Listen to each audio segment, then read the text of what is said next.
Hello, and welcome to Chapter 1 of Industrial and Organizational Psychology. We're going to be talking in this chapter about the history of I Psych and the present and future of I Psych. I'm going to spend my time on this lecture talking about the definitions of industrial and organizational psychology, how one gets trained to become an IO psychologist, and then what one can expect to earn as an IO psychologist. In the next lecture, we'll talk about the history and how it developed and where it's probably going in the future. All right, so let's start. What is IO psychology? Well, I selected this picture of people in a boardroom because it really is the application of psychological principles and theories to the workplace. So any kind of workplace would be an appropriate target for IO psychology research and application of theories, application of principles. If you were to describe it to your friends or family, if you decided after this class, wow, I really like IO psychology, one of the things that is important is to be able to tell your friends and family, well, what is this thing that you're newly excited about, right? So it's the study of how people behave and relate at work. So it's got that psychological component that sounds very much like psychology, right? Studying how people behave and how they relate at work. And then also how they're able to perform their jobs. So there are a lot of scientific applications of theory and principles that will help us to figure out how to improve performance at work, how to ensure that we've hired the right people or place them into the right positions, how to assess them in their jobs and make sure that they are doing a really good job, who's qualified for a promotion, right? That's what we're talking about with that second bullet point, how they're able to perform their jobs. How do we describe a job to a potential candidate? There's a whole bunch of aspects about that second bullet point that we'll be covering in great detail across this quarter. I thought I'd take a moment to mention, by the way, for my students who are watching this video, I've also uploaded these PowerPoints into our classroom so that if you wanted to, you could be taking notes directly on the PowerPoints. I've had feedback from online students in the past saying that my lectures are great, but it's really hard to take notes through them. And so starting right now in Chapter 1, I just would really like to encourage you that if you want to, you can just download the PowerPoints and make notes right on them. Okay, let's move on. So it's called Industrial and Organizational Psychology, and you might be wondering, why is it called these two different things? And industrial kind of sounds like you're going to be at a factory. Organizational sounds like, I don't know, maybe I'm going to be organizing things. Like, what is this, right? So what are these two words? Well, industrial psychology is oftentimes referred to as personnel psychology. In fact, when it was first founded, that was the term they used. Under this header, we're going to be covering things like job analysis. This is something that we're going to talk about starting in Chapter 2, and it will be part of our discussion in almost every chapter. Because in job analysis, we have to figure out what is the job. What are you supposed to be doing as a clerk typist? What are you supposed to be doing as a gardener? Things like that. Industrial psychologists also are in charge of training. So taking a person who's a new hire, for example, and teaching them about the steps involved in the job that they're going to be doing, or taking a person who's been promoted and orienting them towards their new job's responsibilities and that sort of thing. Selection. This is how we find the right people for the job. So how we advertise the job, how we screen the applicants, how we interview the applicants, maybe what kinds of surveys or job demonstrations that we might ask them to do, those kinds of things that will help us to select good candidates. Then we have the next phase. Once they are in the job, what we call an incumbent, how do we manage their performance? How do we appraise their performance? Give feedback about their performance so they can improve or continue on with the things that we really like. Organizational psychology, on the other hand, is really interested in, how do we keep our employees motivated? How do we keep them wanting to work for us? Once we've taken the trouble of selecting, training, appraising our employees, that's a lot of time and energy devoted to an individual. And so we want to keep those well-performing individuals motivated to do their best work and to stay at that job. So organizational psychologists are interested in work attitudes. How do employees feel about this job? How do they feel about the feedback that they get? How do they feel about the pay that they're receiving? How do they feel about the relationship that they have with their supervisor? Those kinds of things. Organizational psychologists are also interested in leadership. How do we determine who should be leading a group? How do we recognize a person who would be a good candidate to take charge of a work group or something like that? And then organizational psychology is really interested in, organizational structure. That is, do we have one person in charge with some underlings who are in charge of their own underlings, who are in charge of their own underlings, or do we have a more flat organizational structure where sort of everybody is, an associate? Or how do we structure our organizations effectively? How do we develop the kind of culture that the company or the organization really wants? How do we make sure that our brand values are being represented? And then the processes that go on in the organization. What if somebody has a complaint? What's the structure and the process for that? What if we have a person who deserves to be recognized for something? What's the process for that? So organizational psychology, if you look at those things that are listed there, it's very much more about the psychology of work, right? It's much more about sort of how people feel about the work that they're doing, as opposed to industrial psychology is very much looking at how do we ensure that we have the right people in there, how do we ensure that we are training them adequately and praising them adequately and things like that. There is some overlap among these issues.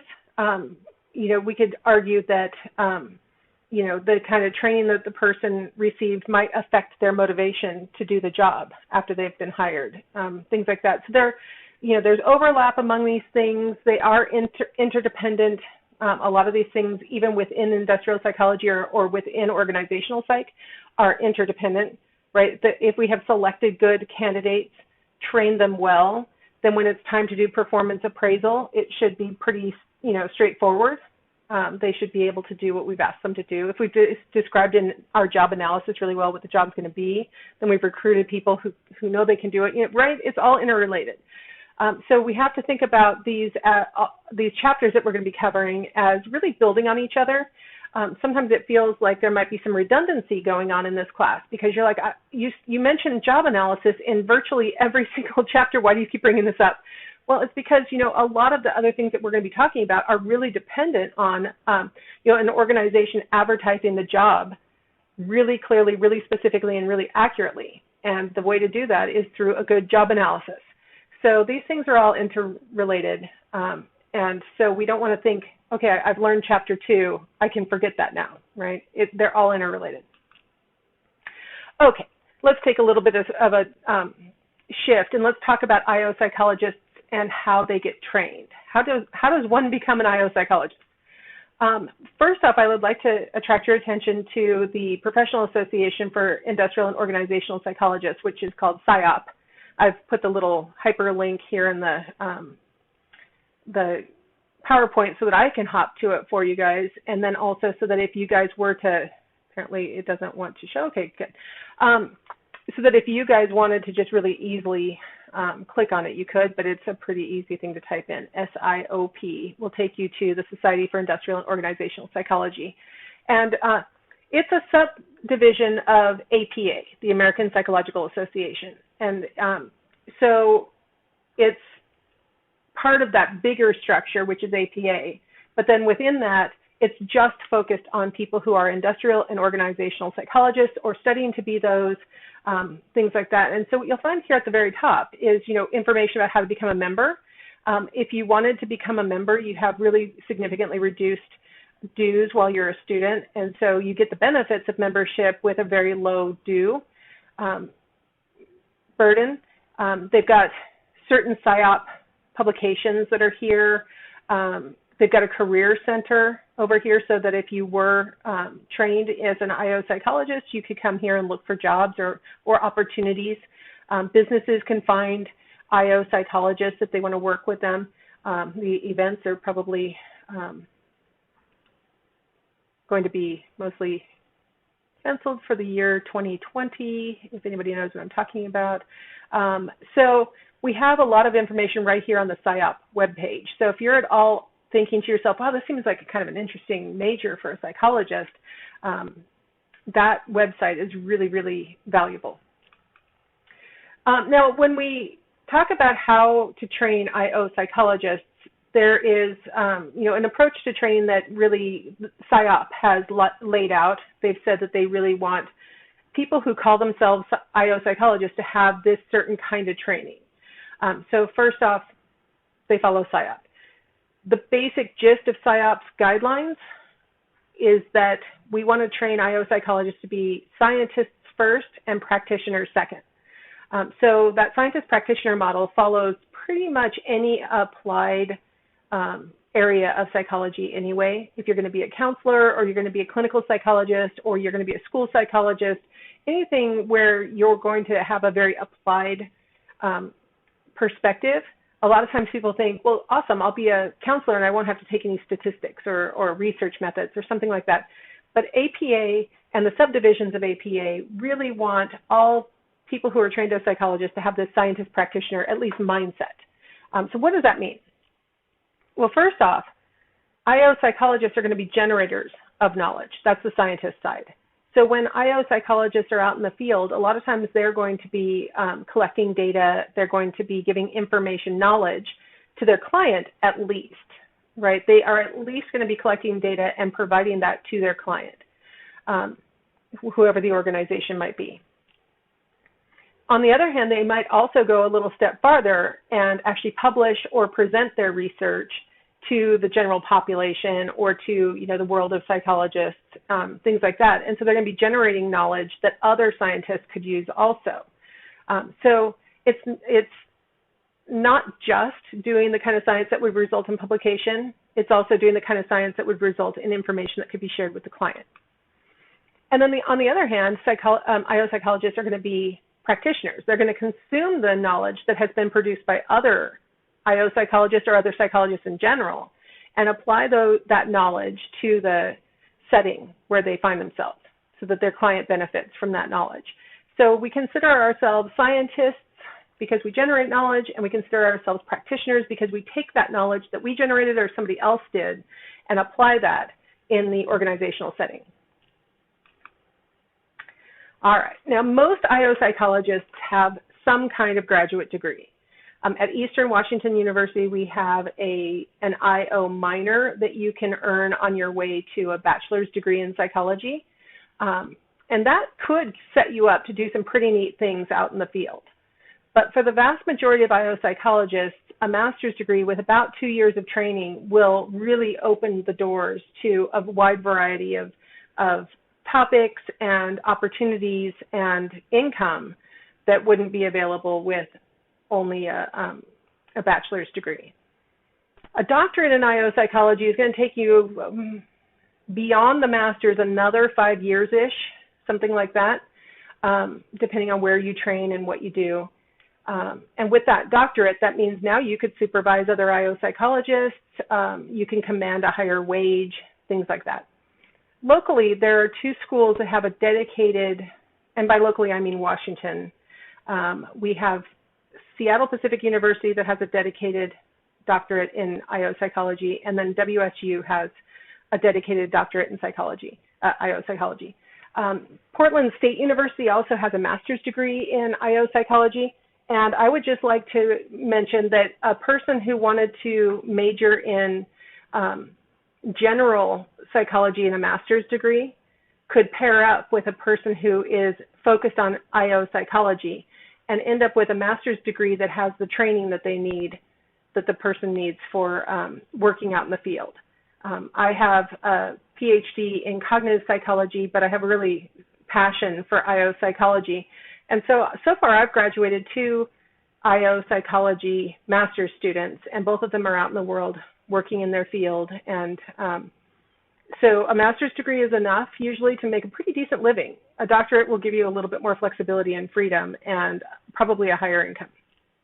So the goal of training in IO psychology is the same as it is in every field of psychology. First thing we want you to do is become competent in the principles, the theories, the methodologies of IO psychology. So let's take our minor in IO psychology just as an example. If one wanted to minor in IO psychology at Eastern Washington University, they would have to take this class that you're taking right now, plus a class called Tests and Measures. And I think some students who come to see me have usually taken the Tests and Measurements class before they even have enrolled in IO psychology. The reason why Tests and Measurements is required for a minor in IO psychology is that one of the basic competencies for being an IO psychologist, especially if you're going to lean towards the I side, you might be developing tests and measures for selecting, assessing employees. If you're on the O side of IO psychology, you might need that test and measurements experience so that you can assess motivation, assess, the culture that's going on in the organization. So the ability to design and to use tests is really super critical as a competency for IO psychologists.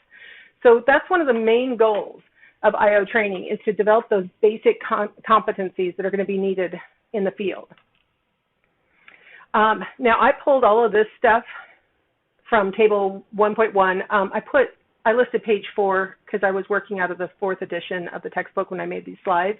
It may be on a different page in the 5th edition. I'm open to you using whichever edition you have. So please, if you don't find table 1.1 on page 4, it's just because you're in the other edition, and just look around a little bit. It's table 1.1.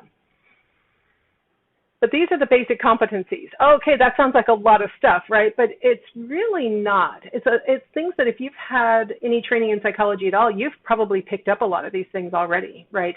So first off, we've got attitude theory.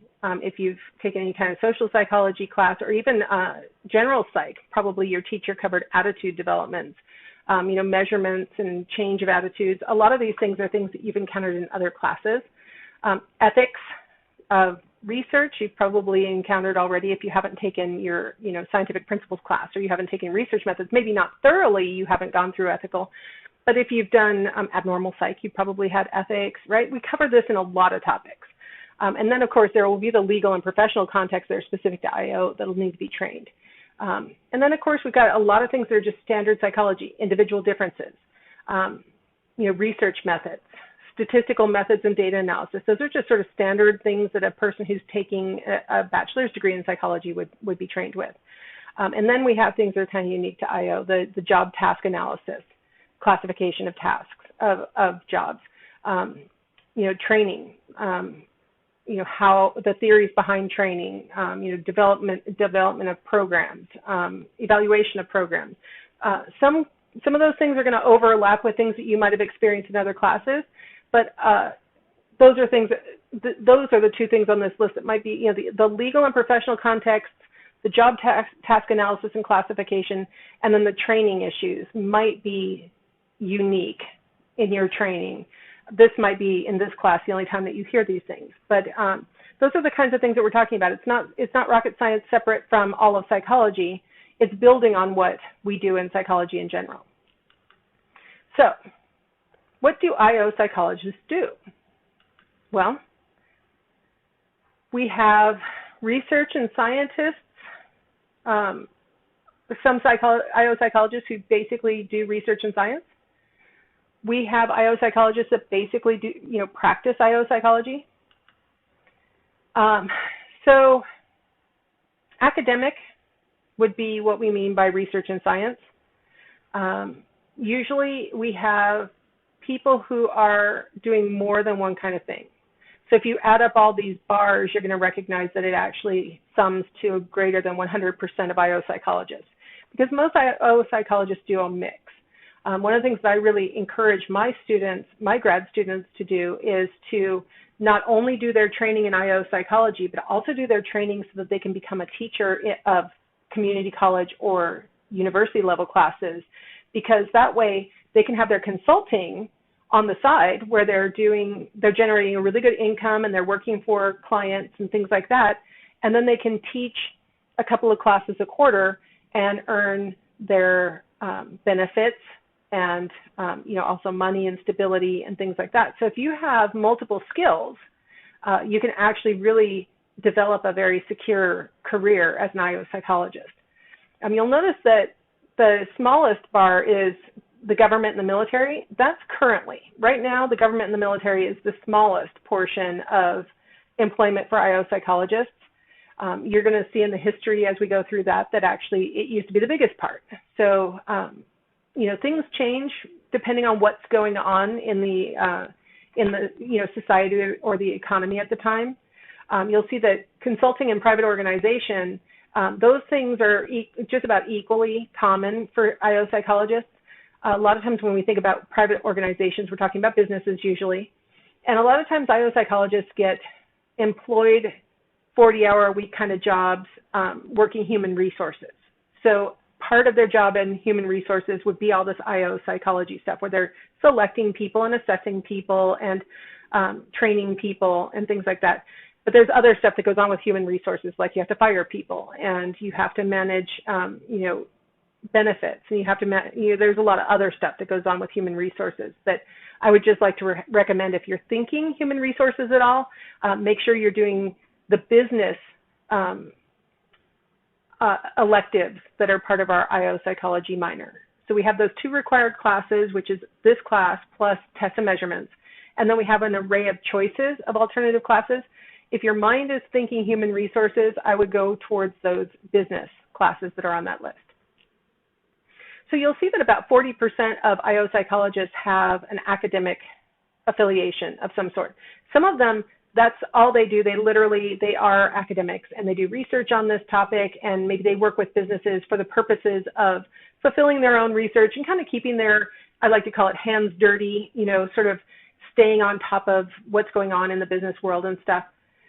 And then another subset of those academics are ones who work in academics and then literally consult or work for a private organization, some amount of hours less than full-time, things like that. Consulting is a really common strategy for IO psychologists where you're hired for particular periods of time. You're hired for this workshop, or you're hired to do this training, or you're hired to do something specific. And it sounds kind of scary to be a consultant because it sounds like, well, I wouldn't know where my next job is, and I don't know what, it can make us very anxious. Not knowing what's going to happen makes us very anxious, right? But one of the benefits of consulting is that you can charge a lot for each of those individual jobs. And so it actually can accumulate into a pretty decent living. So I would just like to argue, don't be scared of consulting as an option. It can be really, really lucrative. So major areas where IO psychologists work. Well, you'll notice that there's a lot of I, right? You've got the I side, which is the selection, the training and development, the performance appraisal and management. That's on the I side. Then we have some O stuff that IO psychologists get hired for, organizational development, quality of work life.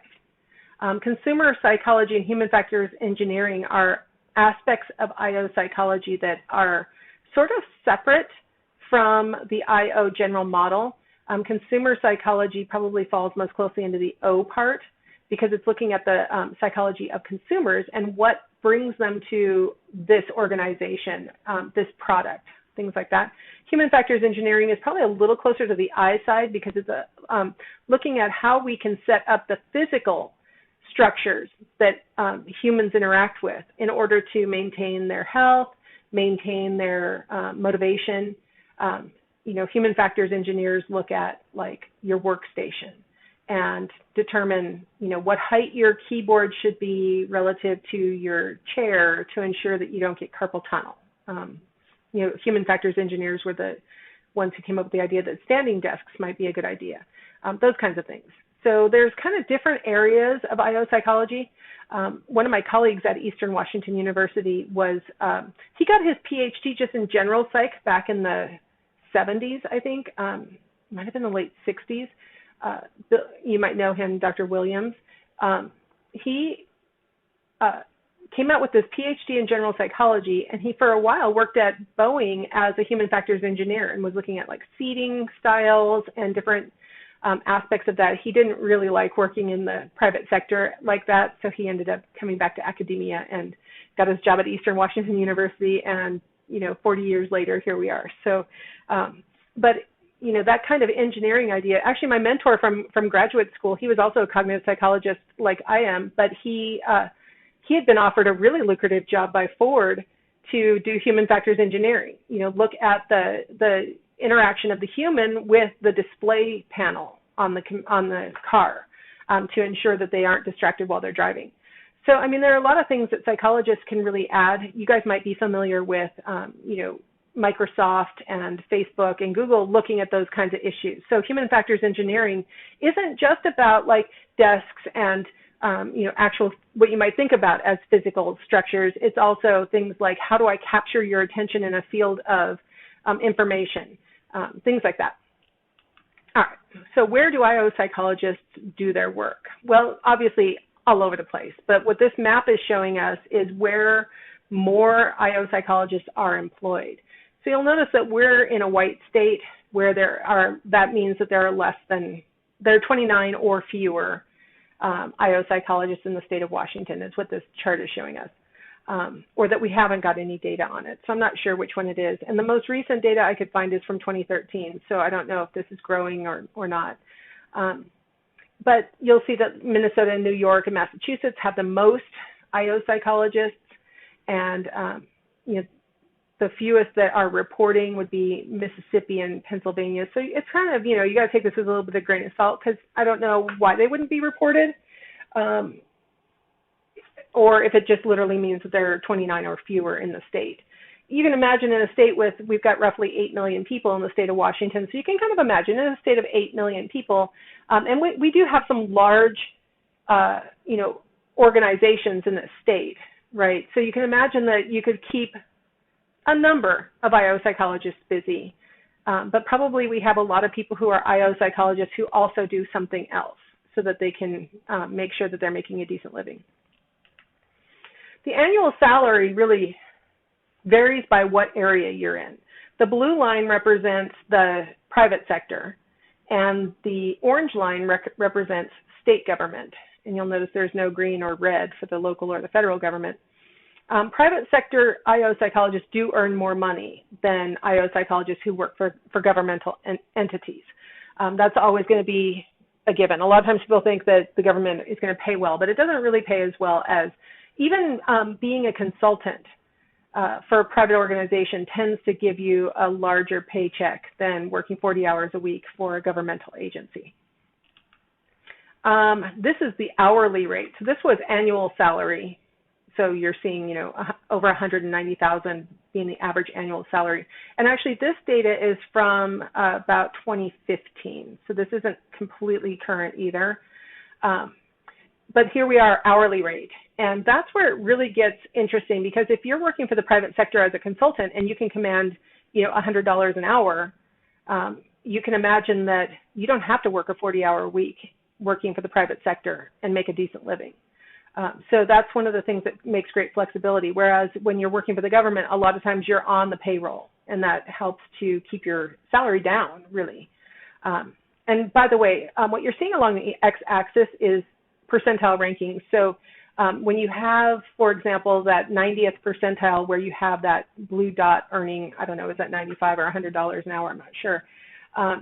When you see that blue dot, that means that person who's commanding $90 or $95 an hour is earning more than 90% of the other IO psychologists. So that's a top earner. If you wanted to look at the 50th percentile, now you start to see that the state government wage and the private sector wage isn't that different. So, looking at $40 versus $45 an hour, something like that, which is a lot.